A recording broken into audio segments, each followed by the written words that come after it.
government approves 32 billion naira for road infrastructure, aviation, and water resources across the country.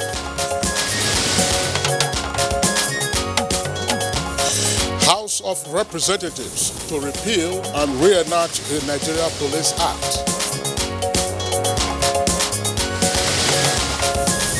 Supreme Court dismisses application filed by former governor-elect of Bayelsa State, David Leah. And on Good Morning Nigeria today, we shall discuss family values and national development.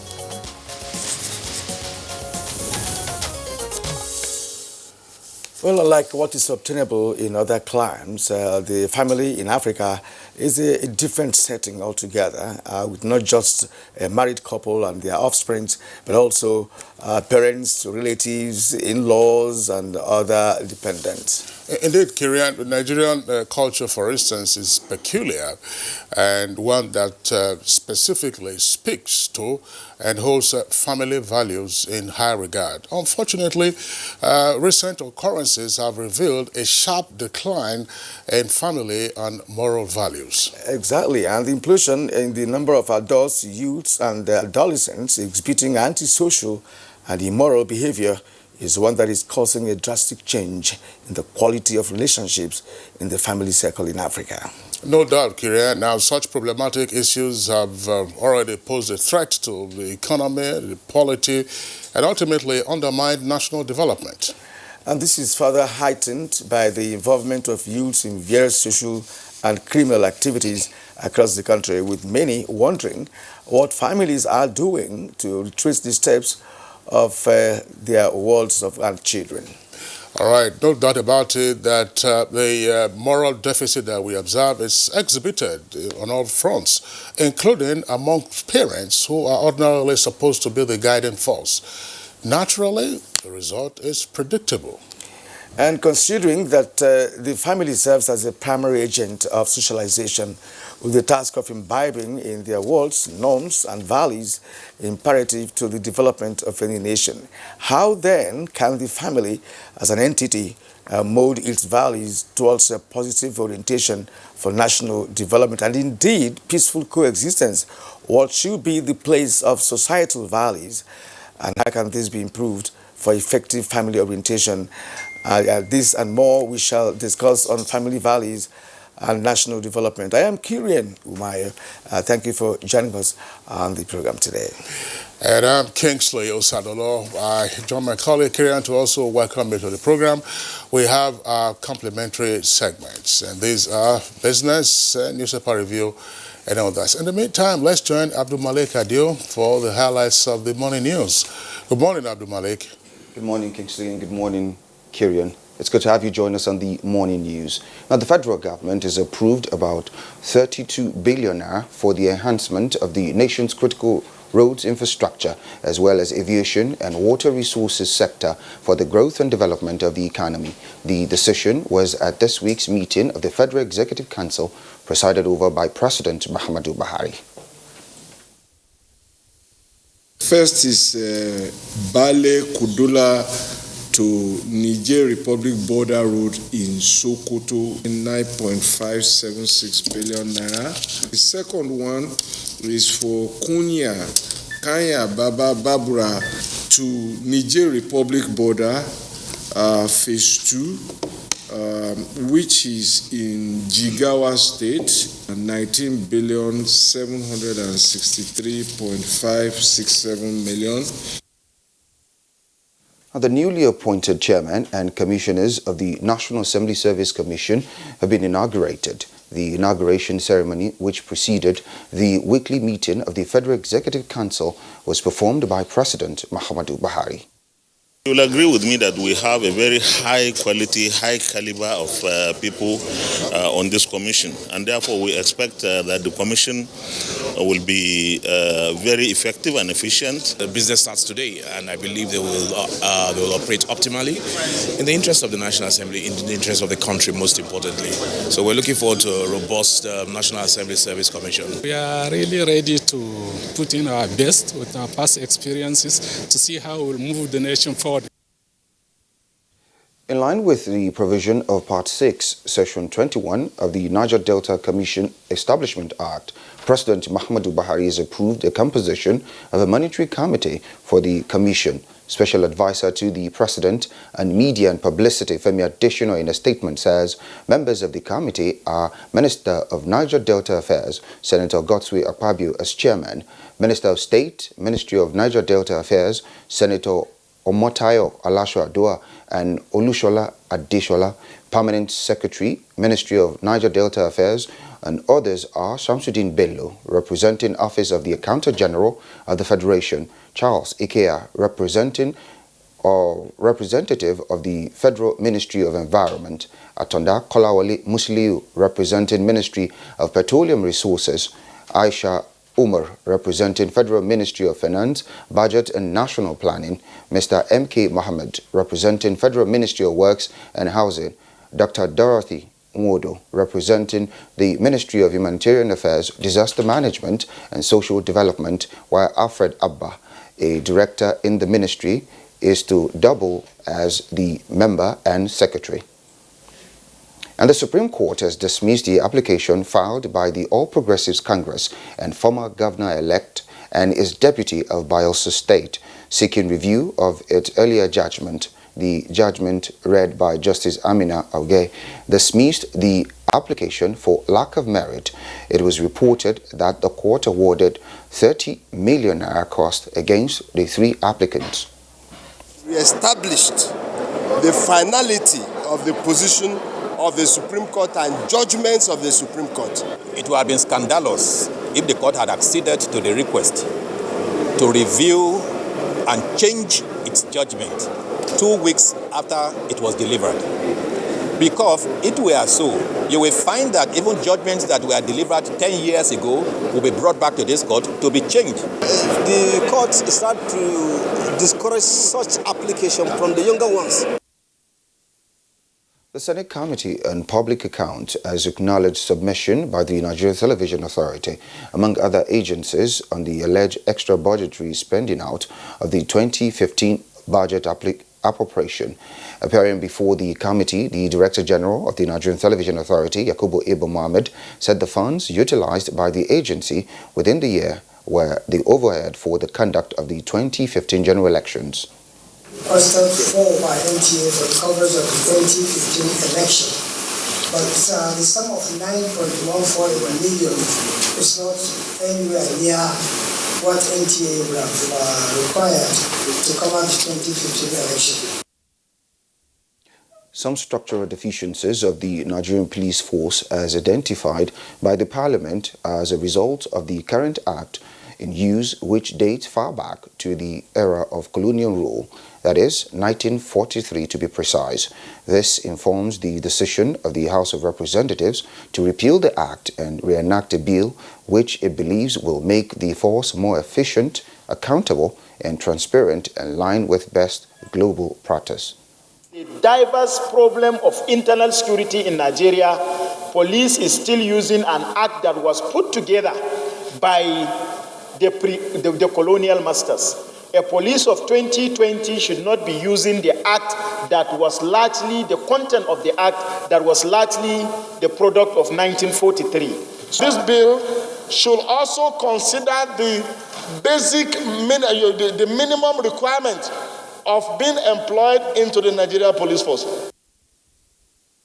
Meanwhile, an anti-kidnapping law with death penalty has come into effect in Nasarawa State. This is after due diligence and presentation by the State House of Assembly to Governor Abdullahi Sule. This bill spells out various offenses relating to kidnapping and prescribes stringent punishment for perpetrators, such as life imprisonment and death penalty. Now, the federal government has delivered a high-level partnership with the international community to effectively address insurgency, cross-border crime, and other challenges. This was revealed at the National Security Seminar to provide a research-based solution to present security threats in the country, organized by the Alumni Association of the National Defense College in Abuja. Economic goods, weapons, and trafficking in drugs and persons have reached such an unacceptable levels that the government had to consider temporary close of our land borders with a view to taking closer look at how to address such challenges. And that concludes the news highlight. Good morning, Nigeria. We'll be back in just a few moments.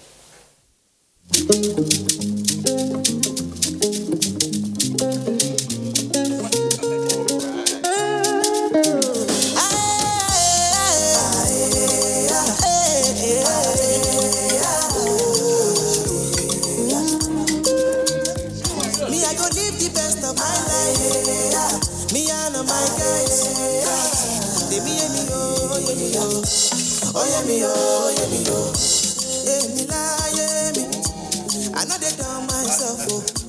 I'm the life of the party, so make you be my guest, oh. Why you the stress, why you the worry? I late, oh yeah. You got everything you need. You can choose to do this with your stew, but not your data. Get more out of life with the new Airtel data plans. Dial *141# today. Data is life. Airtel, the smartphone network. As you know, kids' exam time is exam time for moms too. The child prepares intensely, so does the mom, taking care of every little thing. But germs can ruin it all.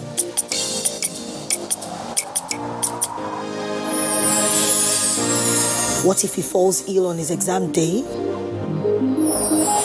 Every single day is important for kids. That's why they need Dettol soap. It protects from up to 100 illness-causing germs. Everyday protection, everyday Dettol. 65 grams, now 150 naira. Not so fast. Look, I'm tired. I want to check out of this country for greener pastures. Just calm down for a moment. Please sit down. Do you have a job where you're going to? No, but someone is arranging, Listen, Alinko. Checking out of this country without proper planning means one thing. Unimaginable begin. I've been in the diaspora, but legitimately doing great things at home and abroad.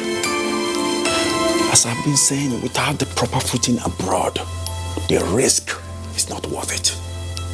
Listen, Alinko, it's better to be home than be trapped abroad or even end up in prison.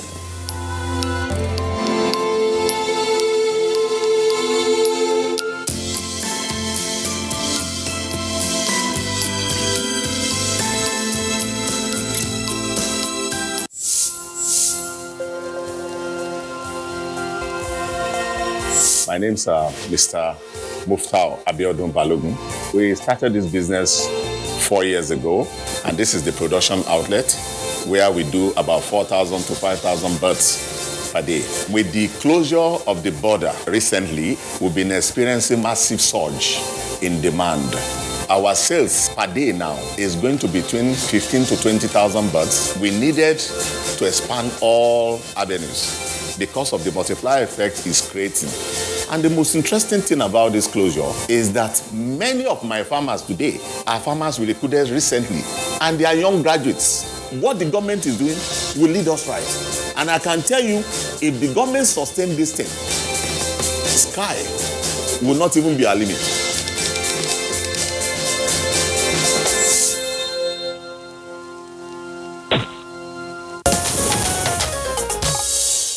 And now time for business news. Africa Enterprise Challenge Fund recognizes emerging businesses in sub-Saharan Africa. Let's now join Kunle Adeye for details on business news.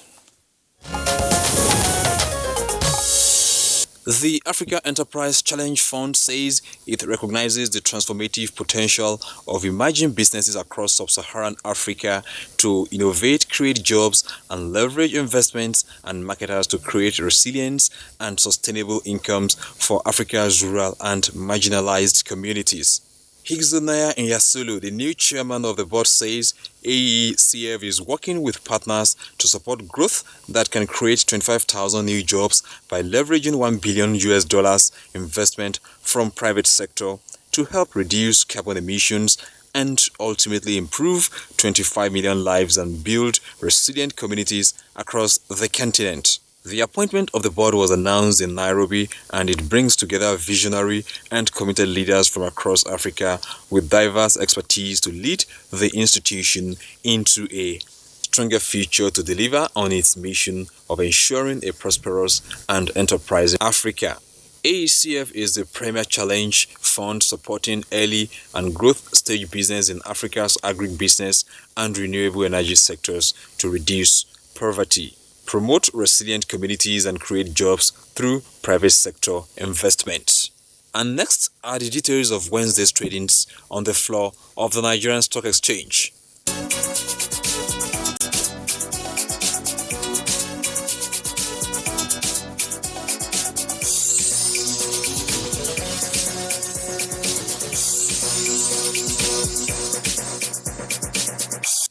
With business news, I'm Kunle Adeyeye. Many thanks, Kunle, for the business package. Next is newspaper review.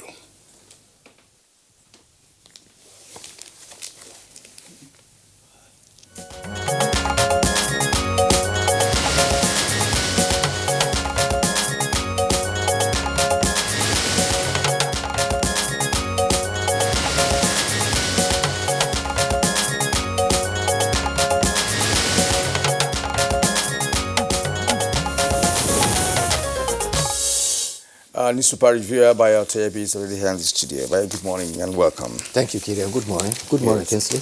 Good morning, Nigeria. Bayo, good to see you. We'll start with leadership newspaper this morning from top to bottom. NEC jettisons April 1 tariff hike implementation date. The story is on page 4. So another one there, Kogi commences Stamp Duty Act operation. It's on page 9. The lead story this morning on leadership. Supreme Court affirms Leon Sack warns against frivolous appeals. It's on page 4. Of course, it has two riders. Fines defense lawyers, others 60 million naira. APC keeps mum as PDP insists on reversal of Imo judgment. Now, end violence. Catholic bishops urge PMP, that's President Muhammad Buhari. And let's go to the bottom of the leadership newspaper. Army corporal kills 4 soldiers, self in Borno. On page 15, court remands Indian others for forging SON's document, that's SON, Standard Organization of Nigeria. It's on page 13. Corruption. ICPC beams searchlight on states and local government. The details on page 14. And Kano Council of Ulama kicks against ban on street begging. I wonder why. That's on page 11. That's all. You wonder why? Exactly. Why they should kick against that. All right, Bayo, we'll come to you presently to discuss that. Okay, let's take a look at the Nation newspaper. Right from the top to the bottom, that's about the nameplate. First, ISWAP abducts JTF chief in Chibok attack. And Buhari urges tactics change. That story is on page 43. On page 5, coronavirus, that's the kicker. Chinese quarantined in Lagos. And Corporal kills 4 soldiers and self in Borno, 2 others injured. Details on page 5. Below the nameplate, herdsmen invade Benue communities. It's page 44. And Adamawa IDPs protest food shortage. Details of that story can also be found on page 44. Late story comes with a kicker. Supreme Court. Our decision final, no matter how anybody feels. With 2 riders, Bayelsa verdict final for all ages.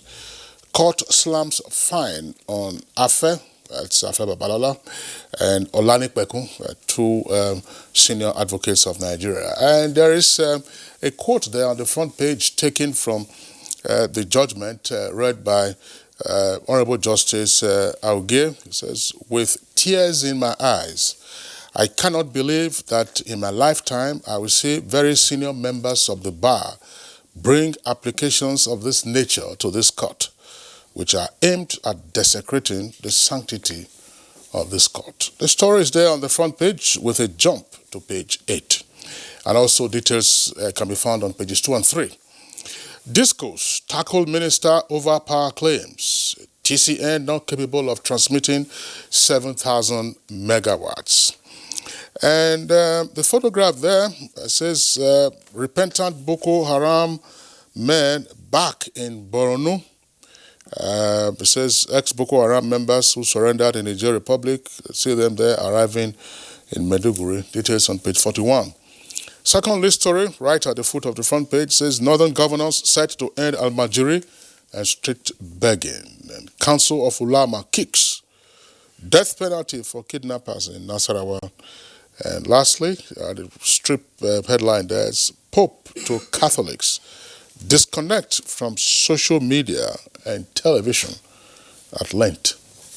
It is on page 45. Mayo. Thank you, Kinsley. Our house must go out to 4 of our compatriot soldiers who paid the supreme sacrifice in a very strange way. They apparently had been killed by a friendly fire, not at the war front, but one of their colleagues, apparently described to have gone berserk, shot 4 of them and killed them. 2 others were injured, and the corporal shot himself. The military high command is investigating, and they are also making moves to inform the families of the 4 fallen heroes about the development. Meanwhile, the Colonel Segir Musa, who is the army PRO, who delivered this information, says that initiatives will be taken to inform the families of those fallen heroes. The Supreme Court has described the application of the All Progressive Congress and the former gubernatorial candidate to review the February 13 judgment as vexatious, frivolous, and abuse of court process. A panel of 7 justices was led by Justice Sylvester Unguta. In a lead judgment, Justice Amina Aogi, who read the lead judgment, described the review request as an invitation for the Supreme Court to sit on appeal over its judgment in violation of the Constitution. She asked that it will amount to violating the finality of its judgment. She also asserted that granting the request will open a floodgate of review of the decisions of the Supreme Court justices. She also added, regrettably, that the counsels that brought up this are very senior members of the bar. Accordingly, the counsels to the All Progressive Congress, as well as the gubernatorial candidate, David Leon, were ordered to pay a cost of 10 million naira each to the 3 respondents. Governor Doyedire, who was also at the court, was very reconciliatory in his remarks. He called for love and reconciliation to move Bayelsa forward, adding that he was prepared for an all-inclusive administration for Bayelsa. There was the story Kyrian read about ban on soliciting for arms, which is often referred to as street begging. Sheikh Ibrahim Khalil of Kano has described the recent ban in Kano that it will not succeed, and his reason is not far-fetched. He says that the right procedure has not been followed, and the Sheikh went ahead to cite instances that during the lifetime of the Ahmadu Bello, there was an attempt to do that, and it failed. It was also attempted during the era of Governor Audu Bako. It failed. Another military administrator tried that, and it failed. And he says he has adduced reason for it. It's because they did not understand the phenomenon, and they didn't follow the process. And he therefore recommended the due process that should be followed. And he says that they should first of all identify all the categories of those who are in the business of arms begging. He also said they should identify the beggars that are on the streets who come from the villages to beg in the urban areas. There are also those who are almajiris attached to Quranic schools. And he said that there is also a third category who should all be identified. And unless all these three are identified and classified in various categories, and above all, unless there is a link with the Quranic scholars who understand the phenomenon, all the initiatives may not succeed. So he's not against it, but he's saying that they are going about it in the wrong way. Well, when you're talking about understanding the phenomenon, I wonder the complexity of it that will make it difficult for, for anybody to understand the concept of begging. Yes, you could say that we call it almajiri, perhaps it has its origin somewhere. But the truth is that if those young lads are in schools, they have no business begging. I think what Governor Ganduje of Kano is trying to do is to ensure that they are in school, especially at that primary school level. Right. If they're busy in school or in Quranic schools, as the case may be, what time would they have to come and stand on the street and start begging during school hours, for instance? But I think that the governors who are presently talking about, stopping street begging in their various states should, of course, have also mechanisms to ensure that it works. Well, the initiative by Kano is a bold one.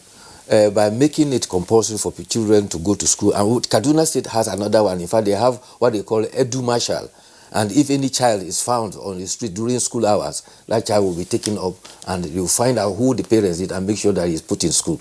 And the bold step of incorporating Western education and Quranic education will go a long way to solving it. But what the Sheikh here is saying is that there are those you call al-Majuri who are supposed to be Quranic scholars, which is one, but he's saying that there are others who are not just school-age boys, who come from rural areas to come and solicit for arms in the urban areas. How do they transport themselves from rural areas? Yes, because if you have money for transport. I think that there's need for clarity in the issue. The Kano State government is not targeting street begging in general. Good. The Kano State government is targeting the almajiri phenomenon. And that is why, as Kirian said, the objective is to remove the children from the streets and take them into a formal setting for schooling. And that any parent, that's part of the campaign by the Emir of Kano, who sends a child out on the street where the child is supposed to be in school, that parent should be held liable. Yes. It is not general. There are persons who are poor. That's not. You have that in the scriptures, who ordinarily will go for begging, but it is not children. Children who are in the rural areas and are coming to the urban centers to beg, those children should also be in school in the rural areas. That is the objective. So they should take it one after the other. They say that, look, we want to reduce the number of Amajiri children or out-of-school children. It's about 13 million. It's an embarrassment. If Sadana of Sokoto made an attempt, Audu Bako made an attempt, is that any justification for us to now say, okay, let it continue? And we have seen what analysts have described as the linkages between persons who are roaming the streets, who don't have formal education, and the propensity of their being conscripted into all kinds of deleterious activities. And one other strategy that they could use or they could deploy is to, everybody must not really go to school.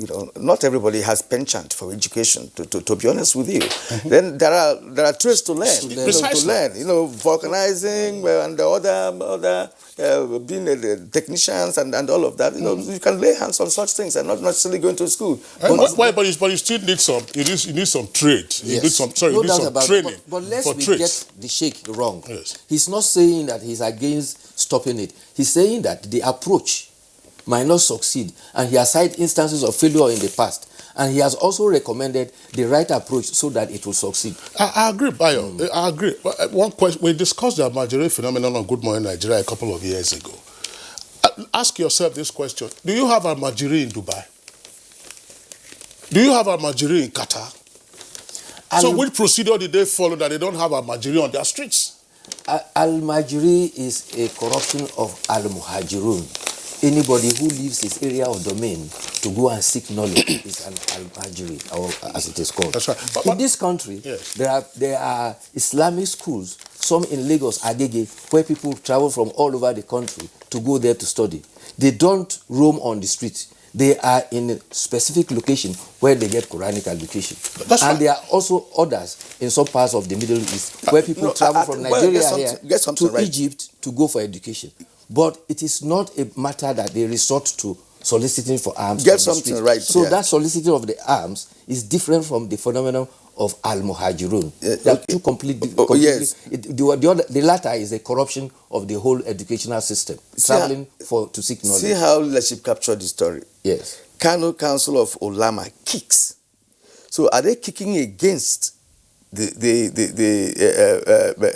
the stoppage of begging on the streets, or are they kicking against the method being approached by the government? Because when they say you're kicking against something... No, I think it's a factor of the headline, the casting of the headline. It is a misrepresentation. What the Sheikh is saying is that unless it is tackled in the specific way he has what is the specific way they should prescribe? It may not succeed. See, when the government policy comes out, and if the government policy has a potential benefit for all, they should also approach the government and proffer their advice. So proffer their advice. These are the steps we think that we can follow, to ensure that this program succeeds. One thing I would suggest, for instance, is the government should also deploy ICT for this purpose. Take a census of those who are Nigerian now, who are roaming the streets or whatever, so that you can follow their progress. 1 year, 2 years, 3 years, where are they now? And if people are coming from all parts, because I hear that sometimes, they can roam from one end of the country to the other. Where are your parents? So that you can trace and track. Yeah. That's the way to follow. To say that you don't follow, what is the right procedure? You should state it. Now, Army Corporal kills for soldiers and self.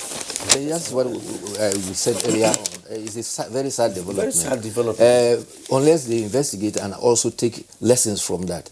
But in such instances, it is said it can be from weariness of war. When a soldier remains in the war front for a long time, certain frustrations can set in, and sometimes you can have such snaps and such incidents. It's very unfortunate. Only for the soldiers? Yes, it can happen. Yeah, soldiers are human beings. That's right. It's called post-traumatic stress disorder. Unfortunately, because there were in the past complaints of military personnel deployed on the battlefield staying for too long a time. Yes. And that there's no proper rotation. If General Alad was suffering from depression that's indicated in some accounts, did they observe him? I mean, why they still continue to keep him on the front lines with access to weapons? It's a very sad development. I mean, it's something that's a phenomenon that the military authorities themselves know very well, and how to respond to it requires psychological and psychiatric intervention. Exactly. Yes, it's the most unfortunate, yes. The other news is about kidnapping. 2 states now have taken bold steps to enact laws that is prescribing even death penalty for kidnapping. One is in Gombe. The bill has passed second reading, and in fact it has third reading, and is waiting for the assent of Governor Mohammed Yahya in Gombe. In Nasarawa State, they have prescribed series of punishment for all aspects of kidnapping, and these ones include kidnapping itself, the other phenomena of conspiring to kidnap. There's also attempt to kidnap, fake kidnapping, and false representation to release a kidnapped victim, as well as assisting a kidnapped victim, a kidnapper, to escape. And the punishment ranges from 20 years imprisonment, life imprisonment, and also death penalty, depending upon the severity of the case. I'm one of those who believe that that is coming late in the day. I have discussed this issue on Good Morning Nigeria several times. When I was privileged to be on site, I made it clear that it should come from federal government as well. And the argument was that, look, states have the power to make their own laws regarding kidnapping. But I was saying that if it becomes a federal law to say, look, it is binding on all states that this business is so criminal that at this point in time in our history, it should make a death sentence. I mean, these states coming with their different laws and all of that, well, fine, but I'm thinking that if it becomes a federal law, then it becomes more serious. Okay, for instance, if someone is kidnapped in Abuja, for instance, where is it going to go? Is the capital territory? What happens? If the capital territory, they don't have a House of Assembly, they don't have a governor, as the case may be, so you can't enact any law. on kidnapping. So what happens? Well, kidnapping is a serious social menace, and it deserves strict social punishment. And the first governor to have set that example was Governor Mbadi Duduju in Anambra State. When kidnapping was very rampant in Anambra State, he went to the extent that not only would kidnappers be identified, their structure and property would be demolished. And that took a very sudden drop in instances of kidnapping and armed robbery. So serious offenses like that deserve serious legal measures to redress them. I agree with you. Okay, let's. Kieran was saying something about the National Assembly will legislate for the Federal Capital Territory, but in particular, the Penal Code applies in the Federal Capital Territory. Mm-hmm. All right, okay, let's go to editorials briefly. Moving away from oil to solid mineral and agriculture, that's coming from National Economy newspaper, is actually on page 3. For as long as the Nigerian economy depends on oil revenue, talks on the need for diversification will not cease. Yes, National Economy newspaper is a new one to me. It's published by what is described as 234 Economic Limited, and it's taking on the issue of the fact that there is need to harp on the government program of diversification from oil to solid minerals and agriculture, and strongly and luckily too, there is no single state in the federation that is not endowed with solid minerals and agriculture. There's no state in the federation that does not have this fertility of the soil to embark on agriculture. And the editorial backs its argument up that for every $10 drop of the oil price that oscillates in the world market, it affects our gross domestic product by 15.2%. Therefore, there is need to harp on the recent development. And you will recall that only last week, the Minister of Information and Minister of Solid Minerals were in Kebbi, where they accepted the artisan gold mining, and another one is supposed to come up also in Osun State. This is part of the initiative to harp on the solid mineral aspect of the economy, and that will go a long way, because artisan wellers who mine gold now will have an avenue to sell it to central bank, and so they'll have a ready market waiting for them. The other development I saw also yesterday is that we are now beginning to see the evolution of pyramids. You remember Grandos pyramids in Kano in those days? Now there's rice pyramid coming up in Jalingo. And that is to say that there's such tremendous success in rice farming that we now have pyramids of about 400 metric tons of rice that has been piling up. Okay, but Baya Toyobi, thank you very much. Except that, experts would argue that those granite pyramids we used to see in those days meant there was very little value addition. Exactly. So no value addition. We can't therefore. We're just exporting them as raw precisely materials. That's why the trade services will bring them to the ports and then take them out, and then of course we import the finished products. Baya Toyobi, we'd like to thank you. The story on the Supreme Court and the stern rebuke of senior advocates who brought the previous applications. I've already read those ones from The Nation. You'll find it on the front pages of all the papers. I quite agree with Supreme Court. There's no doubt about that. It's a matter that, of course, we may have the opportunity of discussing someday. You have details on pages 2 and 3 of The Nation newspaper. Bayo, thanks a lot for being here. We'll see you tomorrow. Okay, it's Good Morning Nigeria, reaching you live on the network service of the Nigerian Television Authority. We'll take a short break now. When we return, we'll be discussing the decline in family values and the consequential impact on national development.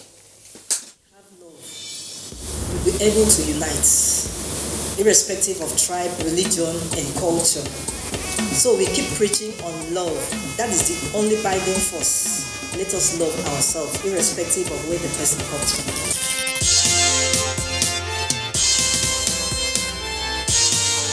You are about to witness the commencement of the most stimulating and compelling contest on television.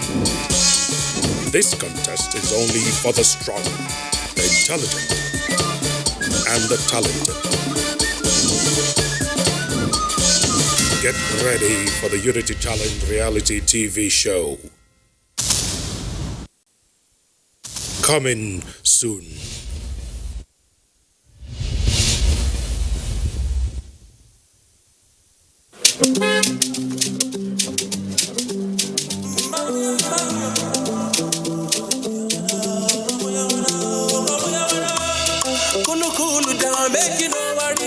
yourself. Why you want to carry wahala for your head? Don't be only you get matter for your mind. No. Forget your worries, don't on the door yourself. My brother, free your mind. Enjoyment, don't be crying. Trust the lead to live your life and be free. Free your mind with Airtel Smart Talk and enjoy calls to all networks at a flat rate of 11 kobo per second. 7 naira fee on the first call of the day applies. Dial *315# to join. Trust the lead to live your life. Free your mind. Airtel, the smartphone network. New digital technologies have thrown up new opportunities for online news gathering, reporting and management. NTA TV College invites online reporters, journalists, public relations practitioners, multimedia producers and freelance reporters to a special 2-week intensive course on intermediate online news reporting skills. Take advantage of the course to upscale your skills in computer-assisted reporting, social media content production strategies, online media platforms for information dissemination and management. Date 2nd to 13th March 2020. Course fee 80,000 naira per participant. Accommodation inclusive. Also running is a special 4-week intensive course on modern trends in broadcast media marketing. It is an essential course for the sales force in the broadcast media, in the public and private sector to sharpen their skills and improve their capacities to deal with contemporary marketing challenges and competitors. Date 16th March to 9th April 2020. Course fee 100,000 naira only per participant. Accommodation inclusive. The venue for both courses is the serene and secure environment of NTA TV College, near Old Government House, Rayfield, Jos. For more inquiries, please call 0803-314-4383 or 0806-980-9807. NTA TV College, Jos, training you to be the best you want to be. Gospa lost his mom when he was about 6-7 months old, and the grandmom is more or less on her own. The family needs help. My mom needs help. The day I met the child, he was chased from school. I said, open your hand. What was that? It was 3 palm kernels. That was his snack.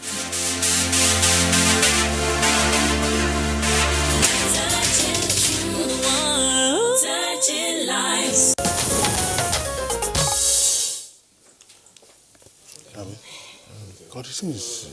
And Television Authority.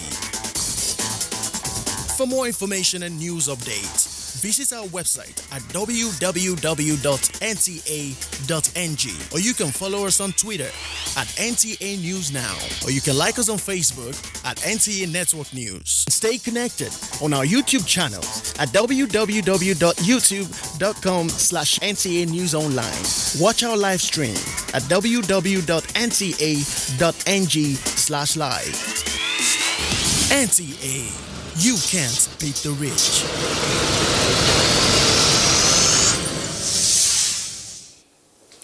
Yes, thank you for staying with us. The First Lady of Nigeria, Aisha Muhammadu Buhari, advocated the involvement of all critical stakeholders towards addressing marital challenges and other social problems within the family and society at large in order to build a strong and prosperous nation. This came to light recently during a one-day national conference organized by the Future Assurance Program in partnership with the Nigerian Supreme Council for Islamic Affairs. Now, to serve as a prompt into this conversation is a sound bite from the First Lady on the expectations of the family. Let's get it now.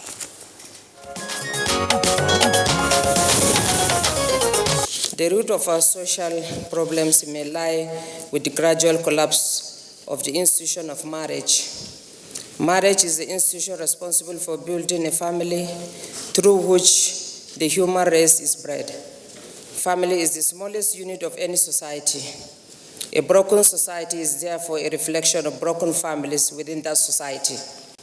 It is my hope that outcomes make far-reaching recommendations, especially in the areas of marital responsibilities, frequent divorce and care for children to avoid having future vulnerable children, especially the Almajiris who are being indoctrinated into different sects that are now threatening the security and stability of our society and the nation at large.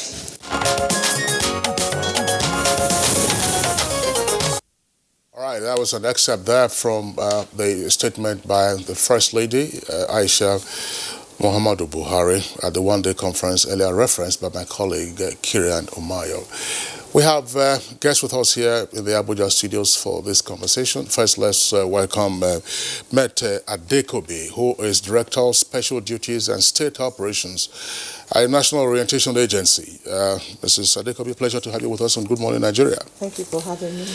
Also here with us in the studios is Dr. Uyem Akpabio. Dr. Uyem Akpabio is Executive Director and CEO, Institute for Ethics and Professional Studies. Thank you. Pleasure to have you around. And I would like to also welcome Dr. Hajia Rekia Momo Abaji. He's a retired director of the Federal Civil Service and also former chairman of Ajakuta local government area. Hajia, pleasure to have you with us on the program. Nice to... Good morning and thanks for having me. Okay. Good morning, Nigerian. Also here, another familiar face on Good Morning Nigeria, former Commissioner for Information and Strategy at Adamawa State and Public Affairs Analyst, Ahmed Sajo. Sajo, pleasure to have you with us. Yeah, thank you very much. At least it's good to have one father if you have three mothers. Actually, you have 3 mothers and 3 fathers.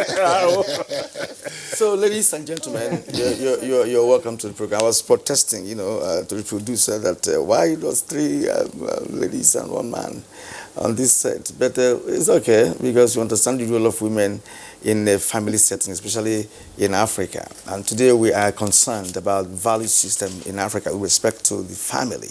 And I'd like to start with Mete Adekobi, Director of Special Duties and State Operations National Orientation Agency. This orientation should actually begin from the family. What is your take about the, should I say, degradation of family values, which of course is playing out when it comes to the social domain, where we now have criminalities and all manner of, behavior among the younger generation of Nigerians? Well, thank you very much for that. But I want to say quickly that every adult you see on the street comes from a family. Every child you see, a teenager, they all come from a family, which means the family is where you begin to grow the society. And there are so many challenges, there are so many things besetting families as these days. We were speaking earlier before we came in, and we were trying to look at how did we get here? Because we were somewhere, and now we are somewhere we do not like, and that's why we are holding this conversation.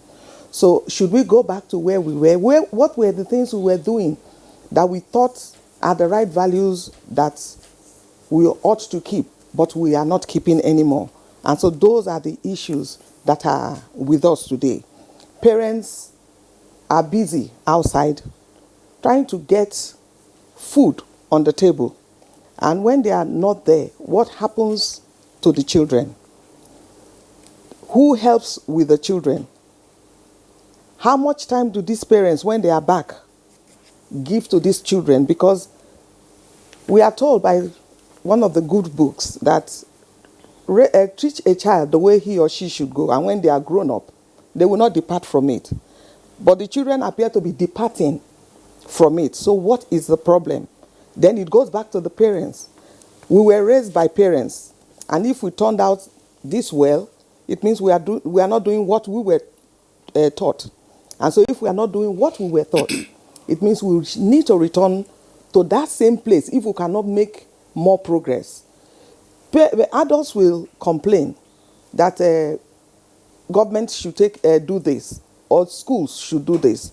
But the raising of a child belongs to the domain of parents. The father and the mother, they are supposed to do that. In those days, when we were growing up, it's not just your father and your mother that had something to say about what you did or did not do. Everybody in the community contributed to how you are raised. But today, we have secluded homes where even your neighbors cannot see what happens in those homes. So, for example, a child is in the house and the parents are not there. What would any neighbor do? Okay, Mete, thank you very much for your opening comment. a conversation on family values and the challenges that we are facing presupposes that the family is under threat in Nigeria. Uyem Akpabi. Thank you very much. The family is under threat in Nigeria because the family values are seriously eroding. For any individual or every individual, you have an expectation, no matter your level, either as a baby or a growing child or an adult. Even a baby will expect to be fed and all that. And when those expectations are not met, you either get stranded or you get frustrated. And what are the basic things? What do you expect from a family? A family is first and foremost a place of refuge. And so for every individual, it is a place that you feel secured because you expect that love should be given, respect should be given. You should be given respect and love by members of the family. And that forms part of the values that form the boundary for conduct and behavior at the family level. And like you have said, that is under threat. Why? Because the culture of the bonding, it's getting very relaxed, in some cases non-existent, because of other challenges, because of pressures and so on. Communication is hardly taking place. And where you even find an element of communication, people are communicating more with electronic stuff, things, distant things, things that do not have immediate value and relevance to their security, because that security is actually very basic. I talk about emotional security. When you have love and respect, you can build on that. So the communication is no longer there. Members of the family are getting very busy, that there's hardly time to connect, to bond, to communicate. Because these are the things that enhances the humanity in you, and as a member of a family unit, to feel a sense of belonging, because love is shared, respect is shared, and you are emotionally stable. That's a foundational issue that needs to be addressed. All right, let's bring in Alja Reke and Momo Abaji here. You listened to the first two speakers, right? So, of course, we have underlined the fact that the family value is depreciating, by the day. And let's get our own view of what is on ground at the moment in the Nigerian families. Thank you very much. I think that they have both spoken well in the direction that we are going. Family values are being undermined. And this is to the extent that our children no longer do what we have grown up doing. Our parents taught us to behave in certain ways. And I think that to a large extent, we also have taught our children to behave in certain ways, but there are deviations from what happens in the society. We go out there, we see a child behave in a certain way, and we say, what? Who brought you up? Or you're coming head-on with a teenage boy or a teenage girl, and she or he is trying to push you out of the way. I will say, stop there. What's your problem? Can't you see a mother in me? And things like that. So these values are going, but the onus is on us to try to, reposition what we think should be. And I think that that's the effort that is going on, around the country and everywhere. I was actually at the First Lady's one-day seminar, repositioning the Muslim family for national development. This is something she's been doing around the country. It shows a concern, and I'm glad that at that conference, she was told that we hope that by this time next year, she will gather the same people together for us to take stock as to what we have gained from this conversation she has put in place. I think that is where we should go with situations. Take stock. We should not just reel out a theme or an issue and go to sleep on it, because it's only when we assess and reassess that you can say what has been gained and what is still being lost. You know, the family values are values that should be cherished. If a man is loved at home, if a woman is loved at home, you come out and you are confident about whoever you are going to encounter, because you know that back there you are solid from within. If children are loved and they have confidence, they can go out there and achieve the heights because they have been told from home that they can make it. So a situation where we have instances where some children are probably left on the streets to the vagaries of weather and the vagaries of the people that they meet, we cannot expect the best. So even at that forum, I like the call that the Emir of Kano, Sanusi, put to the public. Parents should wake up to their responsibilities. There's a failing on the part of parents if we are concerned that our current society is not what we want to be, it's not where we want to be. So parents should take the clarion cry to heart and try to rework what needs to be reworked in society. Okay, thank you very much. Ahmad Sajo, I mean, I wouldn't know why you are laughing, but let me. I'll just pose a general question, and then you can take your tangent or bearing therefrom. The family in sociology is referred to as a basic unit of society. Exactly. Is a threat to the family also indicating the kind of threats and tensions that we're having in our society? Mm-hmm. And if so, what has gone wrong? Yeah, thank you very much. you know why I was laughing. you see, the truth about it is that family, like you said, is a unit of society. What is the situation of our society today? We must ask ourselves that basic question. What are the values we respect in our society? We're growing up today with a whole population of adults who have refused to transit from juveniles to adults. We have more juveniles amongst even our leadership. That's why you see, when a child sees respected members of a legislative house carry chairs and throw at each other, what are you going to tell the child about violence? That violence is not good? When the people he looks up to for leadership are themselves very violent? You know, you have to look at it. What are the values we respect? No matter how distinguished you are, no matter how good you are, no matter what you have done in this country, if you do not have money, you are a nobody.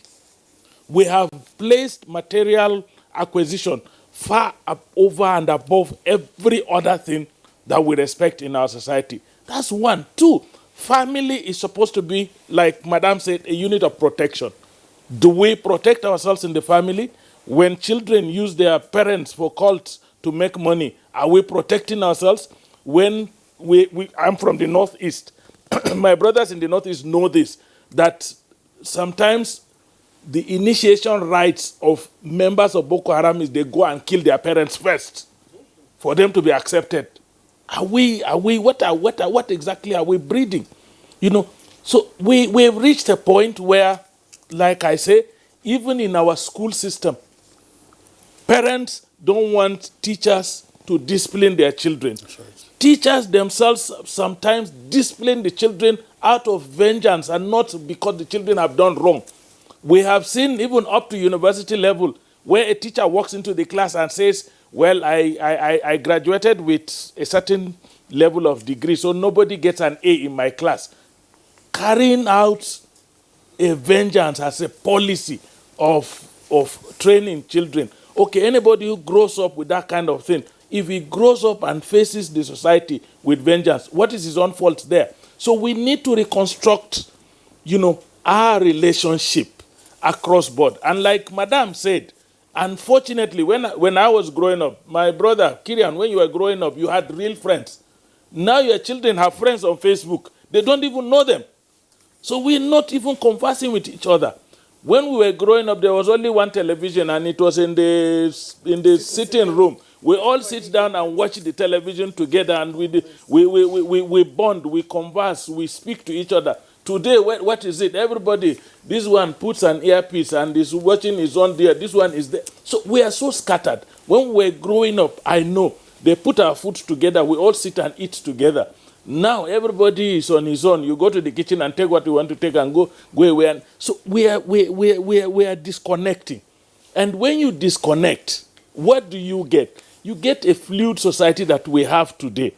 But we must return to family values. We must begin to respect each other. We must begin to construct the situations that enable people grow up with respect. I keep telling people that our academics have not done enough. Why is it that in the political sphere, for example, everybody who has helped somebody to become something end up fighting with that person? So that spirit of resistance to cooperation, we are carrying it to leadership, and the collateral damage is too much for us. So we need to return back and begin to grow children that do not become juveniles at adulthood. They are people who are focused so that we can reconstruct our society in a manner that could provide us with good leadership and security. Because where we missed the point most is at the level of leadership of our country and at the level of securing our people and ourselves. All right. Thank you, Amal Sajo. Let's return to Meta Adekobi. You are still in service, and part of your responsibility is to reorientate Nigerians to begin to think in the right direction. Now, these days we have the social media, which is a big corporate in all of this. It's central, in all of this. Today we have cross dressers. You see a young man who wants to dress like a lady, yes. and vice versa. So what is the role of social media here, and what should be done? How can it be addressed? Because it is focal point of this disconnect. Since we since 1999, that we got the privilege of having cell phones and what have you, and now cell phones have platforms on which you can play around. Facebook, WhatsApp, and all of that. So what's the role of social media in this regard? Well, every introduction in terms of technology always comes with is good and is evil. We cannot completely say the introduction of this technology is 100% evil, because it has its positive side. And so I want to say that parents and adults are supposed to manage. If you buy a phone for a child who is in primary school, and from that age, he or she begins to use that technology, and you are not monitoring what he or she is doing, because the phone comes with a lot of services that will be positive, and there are controls that are put in place. Some of the parents who buy those things do not even know how to use it. As we speak, the National Orientation Agency is working with Google on digital parenting. So in the next few weeks, there will be workshops and training for parents to understand what their children know, because you give a child that phone, you will see the things the child will touch on that phone, but you, the owner of the phone, does not even know the first thing to do with it. And so for you to raise children in this generation, you must know what they know. And that's why digital parenting has become necessary, because you cannot be ignorant of what you are trying to function in. And so the question you have asked is, what do we do? It is all about control, management. We were given time. You cannot stay awake until such and such time. You cannot do this at so and so time. Like he said, we had one television, everybody watched that. And when NTA closed, we all turned it off and we left. But today, I will assure you that there are children, teenagers, that stay awake late into the night. Their parents have gone to bed, but they have not gone to bed. Now, as a parent, that is your responsibility. Nobody will come from anywhere. No law can change that in your child. Because if your child has that phone and there's a security issue or a problem at home, your child will call you. That's the advantage of having that. But anything outside of that, when they have assignments, in our day and time, apart from the textbook that you have, you can make reference to nothing when you have an assignment. But today, the children can sit here and tell you stories of other nations and countries as reference to their assignments. So these are some of the advantages, but they need supervision. If a parent leave the task of supervision to the child, not every child can self-supervise. Some children are excellent. If you give instruction, they follow. Now, the person who does not do that might not be a bad person, but he needs supervision. He needs some control. It goes back to the family. It goes back to the parents. During dinner time, no phones. Phones are not used at so and so time. These are instructions you give. You cannot leave somebody who needs control to control himself or herself. Parents must arise to their duty. Okay, thank you, Mite. I mean, that's one of the agencies of socialization that my colleague Kieran has thrown in. But you permit me to back up a bit so that we know the depth of the challenge that we face in trying to rejig our family values and therefore have that as a catalyst for national development. It's probably a provocative point to raise. We all can boast and brag about the lives that we lived growing up. I mean, Dr. Rekia Momabaji already said that when we were growing up, if anybody saw you misbehaving in the community, you could be reprimanded. The moral values, family values were upheld. If you were in a boarding house, if it was lights out, it was lights out. Yeah. If you came home with what didn't belong to you, then you had to explain to your parents why you did that. And if you misbehaved, nobody spared the rod, not on any of us. But here we are, and that's the provocative question I want to ask. Did our parents, therefore, in general, fail in raising us properly? Because the generation that we have, and that's why we are talking about the children, a generation of looters, generation that will aid and abet exam malpractices, a generation that will say, oh, I'm fending for my children, I'm fending for my children. No, don't touch my child.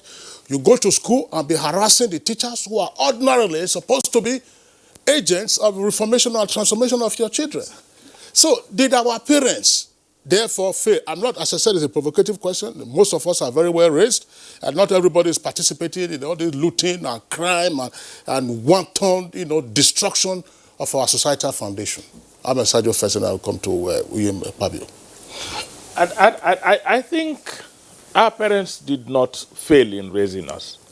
But over time, like I said, the society itself evolved wrongly. It is the societal, our collective value system as a society that had failed us. And one of those things that have turned us this way is this excessive quest for materialism. This primitive accumulation of wealth that we have seen some people in society do.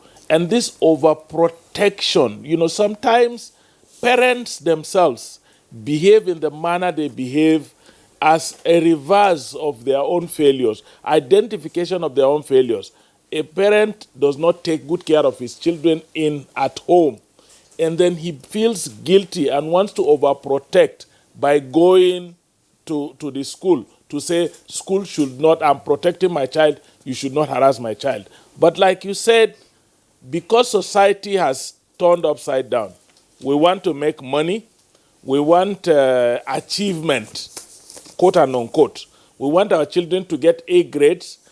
So now we have, even in exams, we have what we call wonder centers, where children go to get all A's, and they get 200 and something for JAM. And it's with the help of the parents. So all of it is a society. Society has configured achievement negatively. We think having wealth is achievement. A child getting A's in school is achievement, regardless of what the child is capable of doing.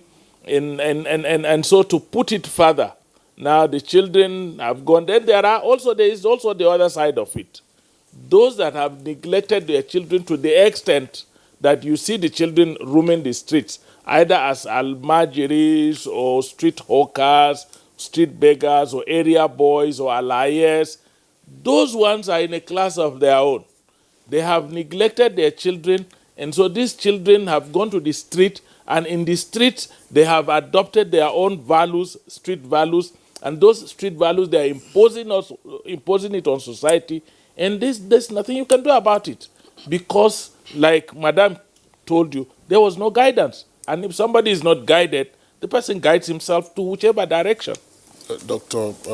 Uye Makpabio, in terms of, this family values we talk about, the key link there from generation to generation is transmission, which is why I asked that question. Our parents didn't raise us to be looters.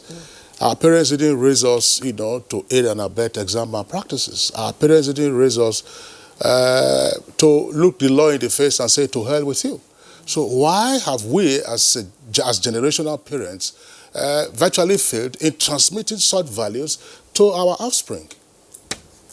The failure is actually in the nurturing, because parenting is one thing, nurturing is another. If you are parenting and then you are not providing the necessary nourishment in terms of moral values, the children grow up to be malnourished in values. And so what do we do as families and parents to ensure that the foundation is solid? The director made mention of the fact of the influence of society and all that. Where the foundation is solid, you can withstand the storms. So nourishment in this case is, what are your expectations at the family level? We know we always expect our children to come out to be better than us, to scale good heights and so on. And so what do you do to ensure that happens? You raise up the child to have the values that will help him or her in self-development, and you really make effort at it. In social interaction and integration, you make effort at it. In godly living, even in being globally relevant. So we need to do a lot more, and everything requires skill. If you want to get a result, you must make an effort. For example, why are we having looting and the rest of it? Because of the erosion of the value, or the fact that we no longer have the culture of earning. A child feels he can get a grade because you earn a grade, you earn honor, you earn respect, you earn whatever that is of value, meaning there's something to invest. You invest your time, you work hard, you are diligent, and so that becomes the result. So culture of earning is part of the nurturing. And you don't do that just by saying, don't take this, don't do that. You also become a role and example consistently. What does this nurturing achieve? The child can now keep to those standards without being supervised. And that's the greatest problem, because our children are not being closely supervised. And so what do? We must put in them the values, the skills, the whatever input that will make them to do what we want them to do, what we believe is in their best interest, even when nobody is watching. Well, I think, and that is what ethics is all about. Ladies and gentlemen, I think the question that Kinsley posed is quite fundamental, and as is rightly said, it's provocative. Those that are looting, who are in power at the moment, well, those who are supposedly well nurtured by their parents, none of them less than 50, 60 or more years, those who have been ruling this country since 1999, who are culprits of looting. Some of them are jailed. Some of them perhaps are not really, have not been jailed. Maybe they are smart or lucky or whatever it is. But many are looting. And these are people who are supposed to have been brought up well in the 50s and 60s, even before the 70s. So that is what Kingsley is talking about. And he says it borders on generational transmission of values, that may have failed. Because in one adage in my place says, look, a young man whose father was a thief grows to become an armed robber. The father didn't grow up with arms, just a thief, but he will grow, he will add value to that, and become an armed robber. So now what we are getting is that those who are running the affairs of the nation, who were children those days and had grown up to become looters and other things, now what do you expect of their own children? That's what Kingsley was talking about, generational transfer. And that's why I want to bring you in here now. So, where have we gone wrong? I want to feel that in our society, the desire to get rich quick, and also the fact that we celebrate riches without questioning how any person got to where they have come. For instance, nobody has even remembered to mention kidnapping. Kidnapping, which is stopping us from going to our villages to do service to the people and what have you. And these are people who are known in society.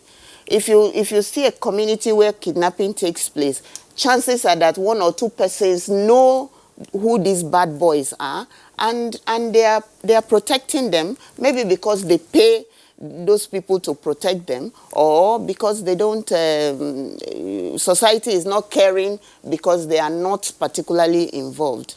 When you have a politician come, give promises, go back there, makes the money, and besides, recently there was some talk about the earnings of politicians. I'm surprised that the press has also dropped it. The huge gap between what the politicians earn for the job they do in a few days and the regular people who are at work is also an issue for this country. Somebody comes in with a lot of money, throws it around, nobody is bothered. Instead, they get chieftaincy titles. So the young boys on the street want to get rich quick and also earn the titles and also do this and that.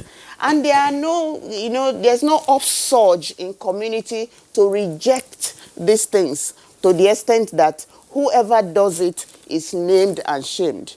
So people just continue to go on because they know they can get away with things. We were brought up well. We also have tried to bring up our own children, but there are exceptions to these rules, and these people who have made effort are probably few in society. I can give personal examples. I have a grandson that when you tune on the television and it's the channel that the parents have told him not to watch, he say, "Grandma, Mommy doesn't allow me to watch this." And he either runs away or you are forced to tune it off. So I think that we need to get back to the skin of our children, our grandchildren, society in general, and try to instill these values that we think are what we should have. We should relate with them in such a way that we give them examples of life. We teach them, we tell them what is wrong and how it should be, so that, they may get back on track. Very many people are off track. Parents who would, for instance, well, I'm a Muslim, and there's this thing about marry 1, 2, 3, or 4. In fact, I'm so thrilled by what Sanusi said at that, Lamido Sanusi said at that conference. He said, who says you must have 4 if you cannot take care of them, if you cannot take care of the children? And they also advanced to the fact that policies must be made by government to stop some of these things. If you find that young boy on the street, you do not catch the young boy. Look for the parents of the young boy and catch the parents and teach parents that they must take responsibility for children that they have brought to life. By the time we begin to catch the parents who have left children on the streets, parents will sit up. Parents will do their job. Parents will orient the children as to what is good, for them and what is good for society? Almost invariably, I mean, part of what we are referencing here is that, okay, we have a generational challenge now to, as Sergio said, reconstruct our relationships with our children.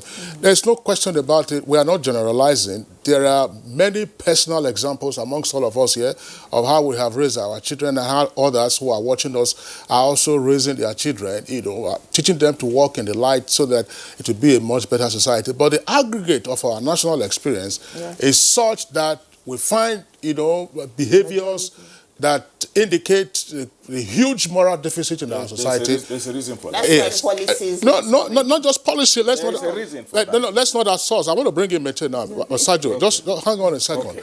It is the aggregate that we are looking at. I mean, people are driving. It's in an environment where you have success without hard work. Don't blame poverty. People were poor in the past, but they had dignity. They had integrity. And integrity. Yeah. They would go to work. They knew the value of hard work and how to reap from that, and they had peace of mind. So what do we need to do? Because the challenge is more of the generation now of parents. Yeah. Because you can just hold on a second to properly contextualize it. If things were to continue the way they are, and God granting us good health and long life in our old age, what are we going to face? Well, if we continue the way we are going, I do not think that the generation of parents will be living in peace, because you will not have space to live in peace. So the point you have made and the point you are hammering on, which is very apt and very true, is that if we claim and accept that our parents raised us well and our own children are not turning out like us, whose fault is it? Because it cannot be the fault of our parents. And I think that's the point you're making, which I agree with completely. If yours is good and mine is not good, mine will come after you and yours. And so it means the problem belongs to all of us. It's common to all of us. So you cannot say because your child listens to you. And sometimes even in a family, you could have 3, 4 children, and then one is different. And that one that is different is the one you're supposed to chase, is the one you're supposed to go after, and not make announcements of the 3 that are good. Because if that one is not good, he's coming after you, your wife, and the 3 others, and any other person or thing that is around it. And that is the point they are making. And I think we should focus on that fact that it is indeed a national problem. It is not just for one person. Therefore, what should we do? There were things our parents did, and we became what we are. What are we doing that is not right? Some of the issues that have been raised here already, some of us are guilty of it. You come home with things that you cannot explain to your child. You say you are a director. Your child has an idea of what you earn or something, maybe in a conversation. And you come with things. Today you are living in Maitama, tomorrow you are in Asokoro, and then you are able to send them to certain places. And then those sense of entitlement, those sense of entitlement begin to rub off on them. And in fact, to add to this conversation, during our time, the information we get outside the family was limited because there was no technology. Anything you knew was sitting in front of the TV from 5:30 to 11, and that was the end of it. And you had parents sitting down with you, holding conversation on whatever you are watching. But today, it's not so. Everybody has a television in their room. Everybody has an iPad, a laptop, and they are all listening and watching what they want. Even underage children. The law says 18. So from 18, if you commit an offense, you are going to fall foul of the law. They are going to arrest you and treat you as a criminal, not a juvenile. And so, even at home, we should begin to treat them like that. You go to the school and you pay for things, and your child comes out of school. Why would you think he wants to work to earn anything? And these are the people we are raising. You tell your child, look, write an application and drop it at NTA, that when there's employment, they will pick you up. And the child will tell you that, no, they will not do that. That there are places where they pay better than NTA. So why should I go and work there? My friend's father did this and that and got it. So I think we should own this, the problem, because the problem appears to be happening under our watch. not under the watch of our parents. So we cannot get good things and not be able to transfer. If you were one family transferred and the other family didn't, it is collective, because you are just throwing the same kind of people into the society. So we should watch ourselves. What do you do? What do you give your children that you cannot afford? And so when they grow up, what do? They have uncles and they have aunts. And they come to the house. They see that everybody eulogizes those people who are doing the wrong thing. I mean, the children just pick that person as a role model. And all he or she does is to say, I want to look like auntie. Auntie who is doing the wrong thing.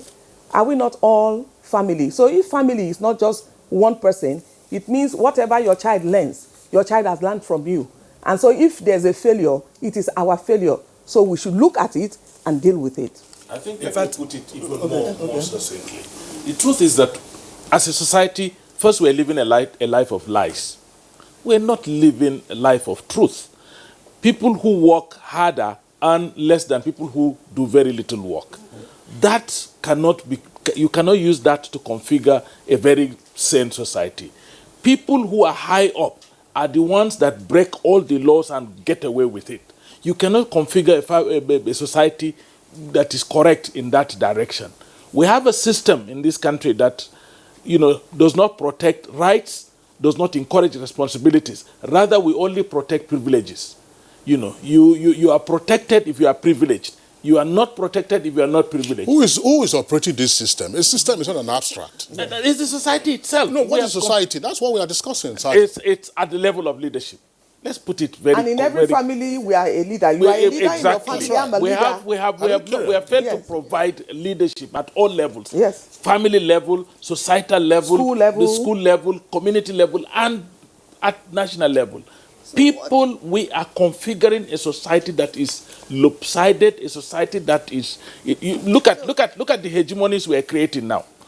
If you go to our system now, only the children of uniformed people find themselves into the uniformed services, which is terrible. Only children of senior civil servants find themselves into civil service. Mm-hmm. Only children of certain privileged class get into certain privileged responsibility. When you are constructing a society based on this kind of distortion, this kind of exclusiveness, what do you expect from that society? What values are you transmitting? When we were growing up, you know it and I know it. You rise within society based on your performance. You get to the schools you get to based on your performance. Nobody pays money because he has money for you to attend a particular school. Today, everybody, even the teachers in public schools, send their children to private schools. Mm-hmm. They don't even believe in the places where they themselves are the teachers. Mm-hmm. We have all manner of lies. Somebody earns, you say minimum wage is 30,000 naira. And you are expecting a person who collects 30,000 naira to go and rent a house in Abuja here at the minimum of 500 and 600. It's a lie.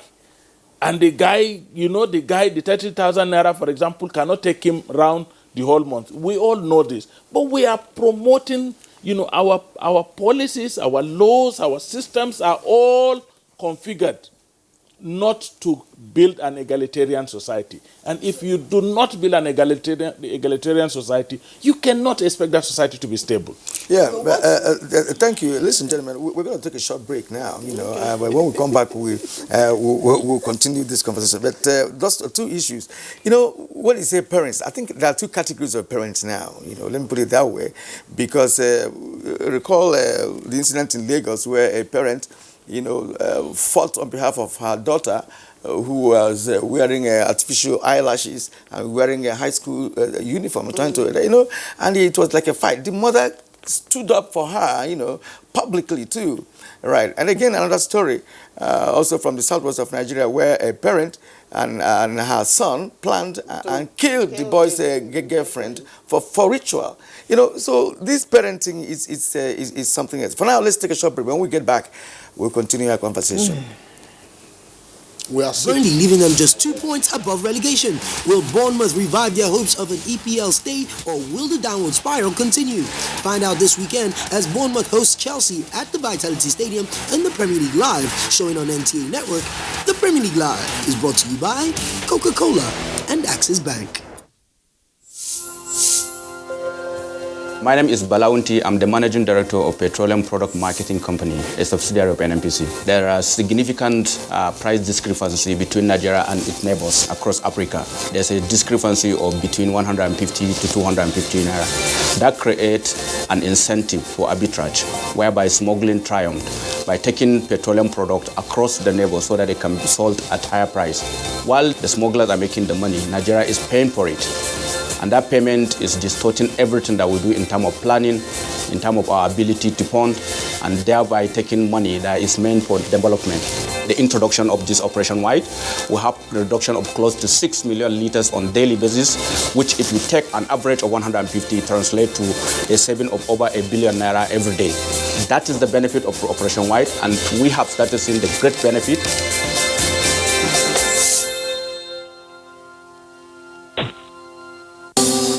Can I see your particulars, sir? Officer, my particulars no dey here. In that case, you'll have to come with me to the police station. Officer, which levels? Where I for find you something make you take arrange your weekend. What? Offense number 1, driving without particulars. Offense number 2, trying to bribe an officer of the law. I won't harass Nigerians or take bribe. Change begins with me. This message is brought to you by the National Orientation Agency in conjunction with the Federal Ministry of Information and Culture. Welcome back, and it's still Good Morning Nigeria, reaching you live on Africa's largest television network, the Nigerian Television Authority. Let's return to our guest now, Mrs. Imakpabio. We're trying to respond to the issue on the table before we went on that short break. Yes. Everything good or bad looks for an opportunity to blossom. It's when you create the opportunity, the enabling environment it does. So what we need to do is to enlarge the coast of resistance. There's so much connivance of silence. We are talking connivance of silence. Then we need to resist what is not right. Meaning we need to build capacity. We need to mobilize. We need to build capacity of leadership. We need to build capacity for the family. We need to build capacity of professionals, because no act of misconduct can take place without a professional failing to comply with a professional standard. We need to consciously begin to build capacity, because capacity is everything. Now for the family, what should the family be thinking of? What areas should be addressed? Now, if we want to resist or to insist on transparency and demand accountability as a right, what do we do? How do we mobilize? And when you mobilize, you form yourselves in groups. What capacity do you build for those groups? That's in terms of information, in terms of direction, in terms of leadership, so that the groups can function effectively. It is when the environment is enabling, then things go, the toxic value, and you know what toxic values, they seep into the environment and destroy everything on the path. And that's exactly, so we must check and resist the expansion of toxic values by enlarging the coast of resistance and building capacity at different levels. All right. We have some tweets here, from Nigerians who are interested in this conversation, who are also trying to make their own contribution. We'll begin with DW Nigeria Limited. A true inculcation of family values is a reflection of a country's national development. And I think values seem to be jeopardized according to generations. I didn't get that. I don't know what that means. For instance, Nigeria, in the post-independence years, people value family ethics, which you see reflected in national life. Now, Doshantos Oluwasegun Michael, family values are lost due to poverty, no self-fulfillment, no happy marriage. And 2, family values are lost due to wrong educational concept, and development ordinarily is a collective effort, which law enforcement agencies must support all willing citizens. Derek Solomon says, in order to forestall future occurrence in insurgency activities in Nigeria, it is necessary for families to ensure that child-parent attachment and emotional support in the family is not lacking, so that individuals do not become miscreants in the society and tools used by deviants to disrupt national development in the Nigerian society. Joseph, the family value is a panacea to national development. The government needs to invest in family education as it was in the past. Now, this will go a long way in redirecting our young ones. Okay, Udo, The society is a reflection of the various family values, and such values can make or mar the society at large. Unfortunately, the negative values are more contagious than the positive ones. Families have quit role modeling of worlds to social media and teachers in pursuit of money.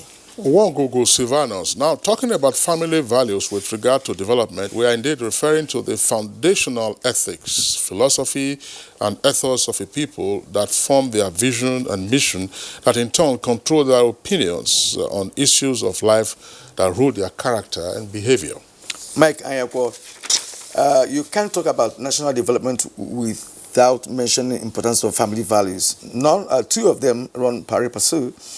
A person with good family upbringing is a very good asset to the society because he or she will be exhibiting high morals in all facets of activities and endeavors. All right, Sajid Abba Tuko, a nation's development is measured through human development. Government should develop its citizens by giving them basic education and providing them with amenities. Now, this will help parents to think positively and teach their children about patriotism and national development. Titus Monde Nock. Family is the core fabric of any society, and once the key religious, character, and moral values are eroded, the entire society will feel the brunt. Unfortunately, this is what is happening today because most families today have thrown away these key values in the family settings. Chris Simeon, family values and national development go hand in hand. Family values shape and transform our societies, but if they are neglected, our societies suffer serious setback, and national development is truncated thereby. Comrade Alhaji Ngala, charity begins at home. Education is the key to success and national development. Parents should send their children to school. This is coming from Inusa Adamo. First step in fighting corruption and making Nigeria great again is family values. Family values are key to national development and a responsible society. Whether we want our country to develop or tackle crime, drug addiction, or improving education outcomes, the answer should always begin with family. Time government at all levels invest in strengthening families. Amagwala Humbabs, in primary school we were taught that the family is a unit of society. Then we were also taught that parental upbringing would always have an effect, expectedly positive, on the manner and behavior of a people. Today, this very foundation has been lost. Bashiru, although good family values may correlate what national development is, advanced countries may provide us a clue. All sorts of immoral acts occur there, yet they are developed. The answer lies in strong institutions capable of taming any predatory or deviant behavior. Now, Thomas Umbango says, no family, no nation.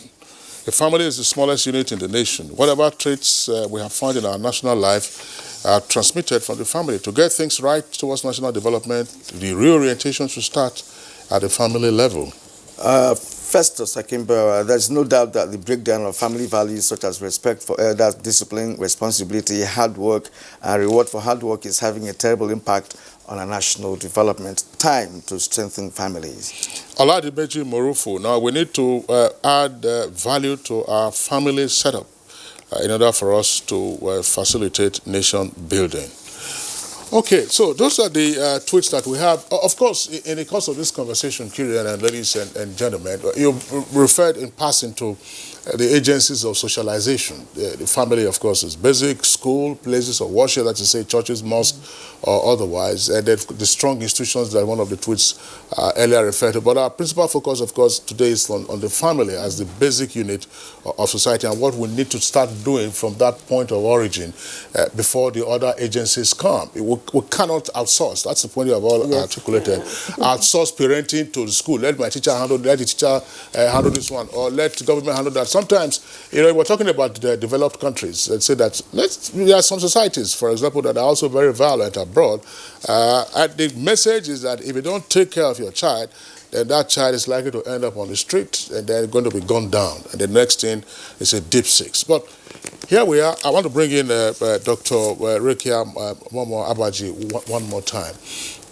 What, in your opinion, are those things that we can now begin to do in addition to what has been suggested as a family unit for us to reclaim our lives, for us to reclaim our values?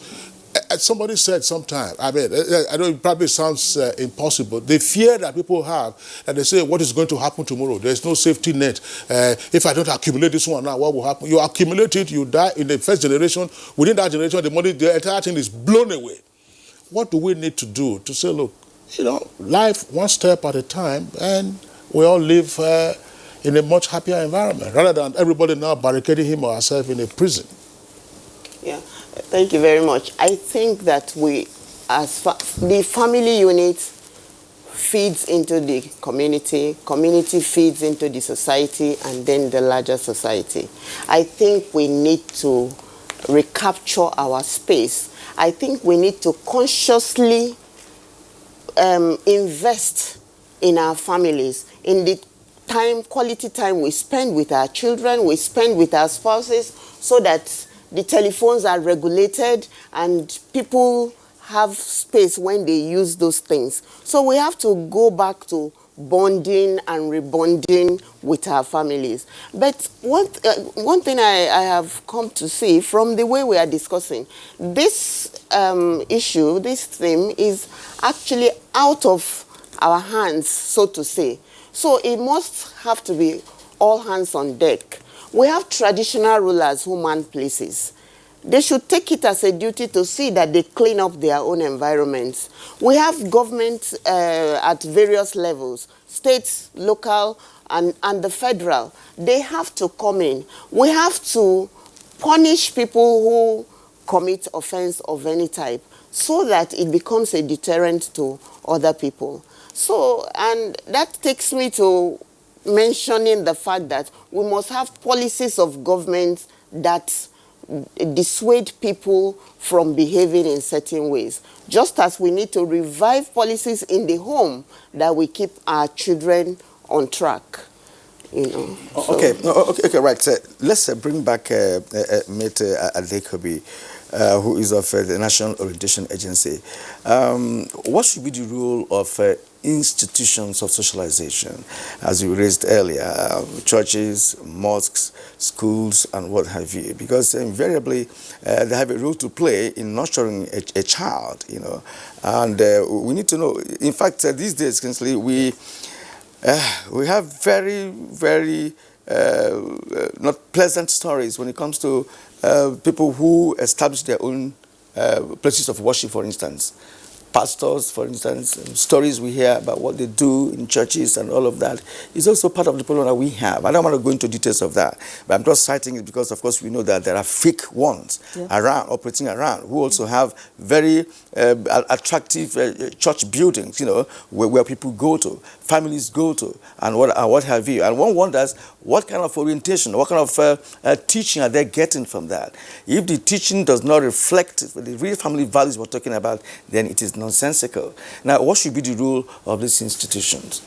Well, I think whether places of worship, whether places of studies, as institutions of engendering change and all that, it must start from the family. The family first must know what they want. For you to go into a place of worship, you are not dragged into those spaces. So as a family, what is your expectation? You must have an expectation. You must have something you want such places to offer. And so if you go in there and you do not find that, you are not under any obligation to remain there. You should move out because it is not meeting need and it's not adding any value.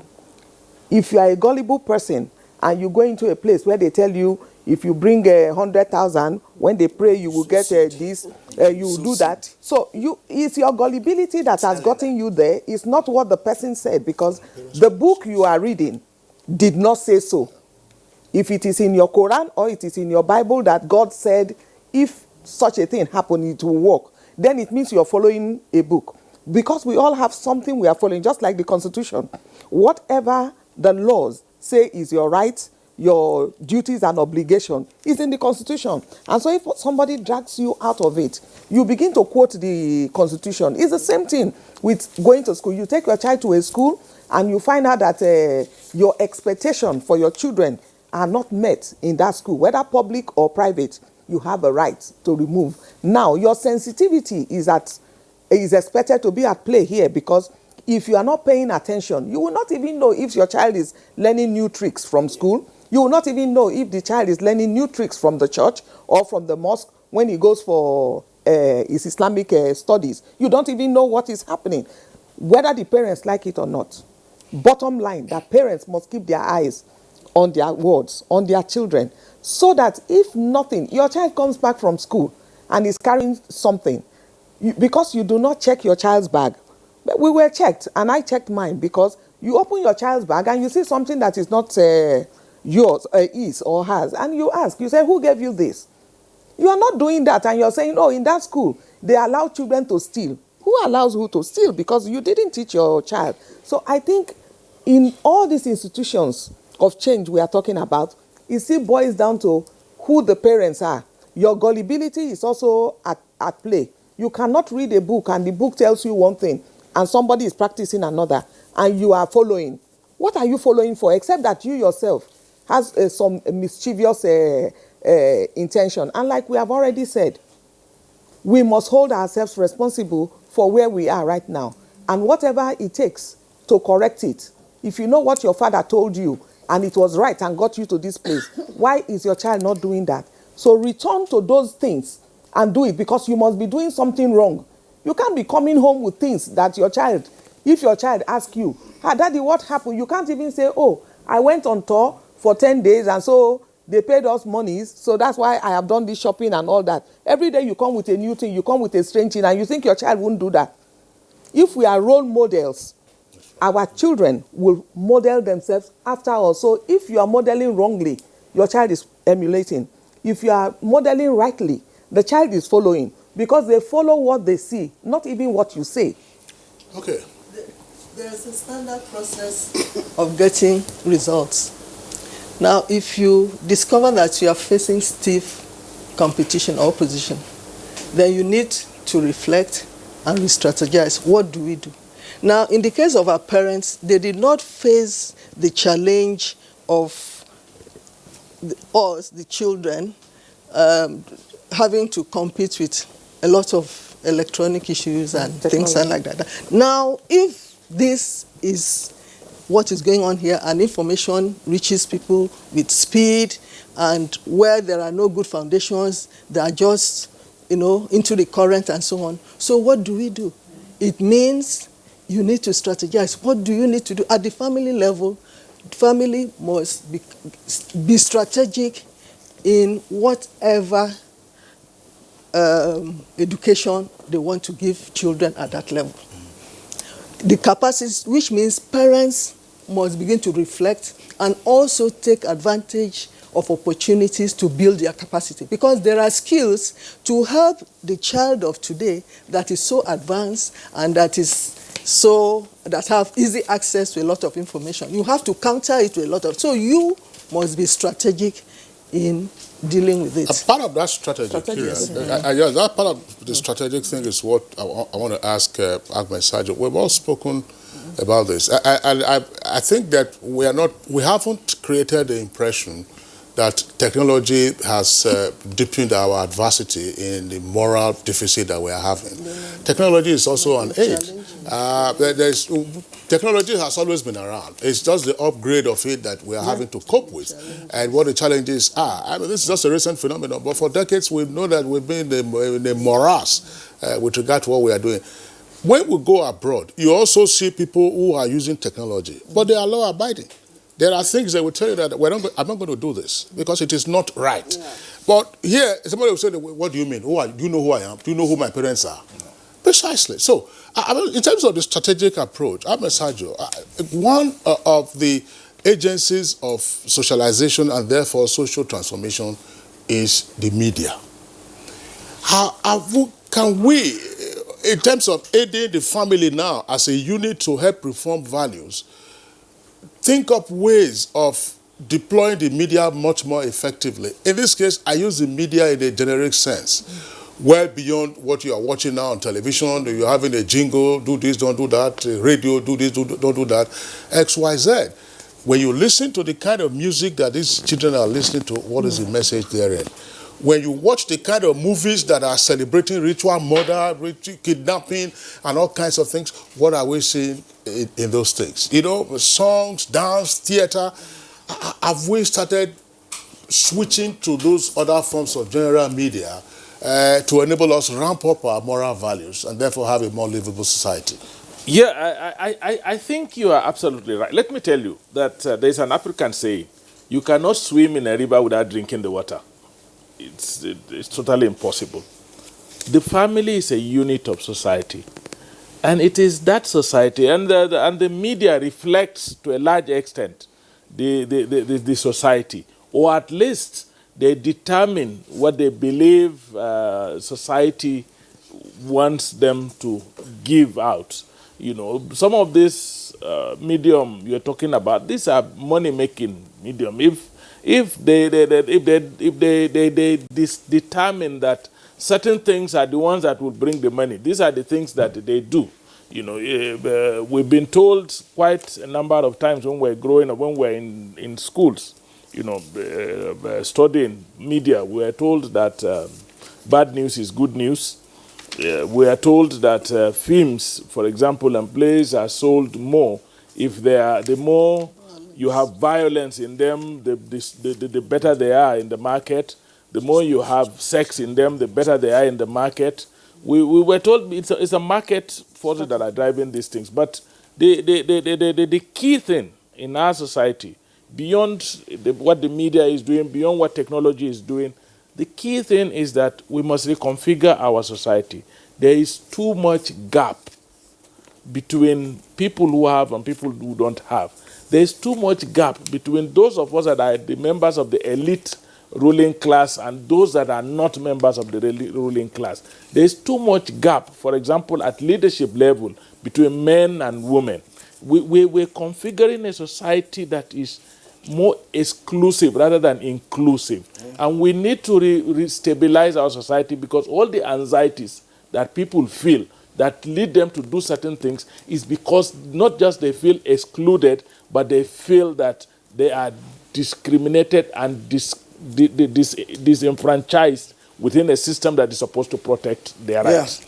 Thank you so much. Ladies and gentlemen, I think we've really done justice to this conversation to a reasonable extent, you know, but there are other matters we ought to have actually touched if we had time to do that, but now we run short of time, you know, and we have to go.